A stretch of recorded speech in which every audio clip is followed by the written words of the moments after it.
कहानी का नाम बबलू और उसकी बोलने वाली टोपी। एक छोटे से गांव में बबलू नाम का एक नटखट लड़का रहता था। बबलू को नई नई चीजें इकट्ठा करने का बहुत शौक था, कभी पुराना घड़ी, कभी टूटी हुई गुलेल और कभी पुराने सिक्के। लेकिन उसे सबसे ज्यादा शौक था टोपियां पहनने का। उसके पास हर रंग और डिजाइन की टोपी थी। एक दिन वो गांव के पुराने मेले में गया। वहां एक बूढ़ा आदमी एक अजीब सी टोपी बेच रहा था। टोपी दिखने में तो साधारण थी, लेकिन बूढ़ा बोला, ये टोपी जादुई है, लेकिन इसे सिर पर पहनने से पहले 3 बार धप्पा बोलना होगा। बबलू को हंसी आ गई।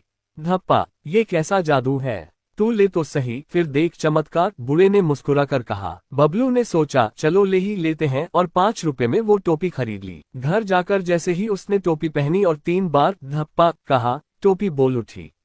हेलो बबलू, मैं हूँ तेरी जादुई टोपी। अब तू जो कहेगा मैं वो करूंगी। बबलू तो खुशी से उछल पड़ा। उसने सबसे पहले कहा, मुझे बर्फी चाहिए।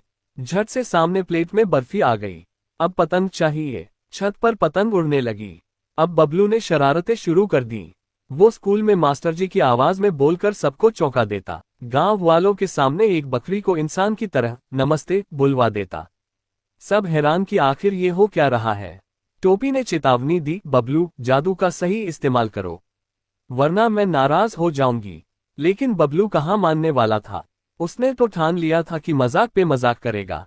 एक दिन उसने पूरे गांव को बेवकूफ बना दिया। टोपी से अनाउंस करवा दिया कि गांव में एलियन आने वाले हैं। सब लोग घरों के नीचे छुप गए। जब टोपी ने देखा कि बबलू अब जादू का गलत इस्तेमाल कर रहा है, तो उसने कहा, अब बस, अब मैं तेरे किसी हुक्म को नहीं मानूंगी। और फिर वो टोपी चुप हो गई। बबलू परेशान हो गया। अब ना मिठाई मिल रही थी, न पतंग, न मजा। उसे अपनी गलती का एहसास हुआ। वो फिर उसी बूढ़े बाबा को ढूंढने गया, पर वह तो कहीं गायब हो चुके थे। अब बबलू ने टोपी से माफी मांगी और वादा किया कि वह अब से जादू का इस्तेमाल अच्छे कामों में ही करेगा, जैसे भूखे बच्चों को खाना, बूढ़ों की मदद और दोस्तों को खुश रखना। एक दिन टोपी फिर से बोली, अगर दिल सच्चा हो तो जादू लौट ही आता है। चल अब अच्छे काम पर लग जा। और उस दिन से बबलू टोपी के साथ गांव का सबसे चहेता लड़का बन गया।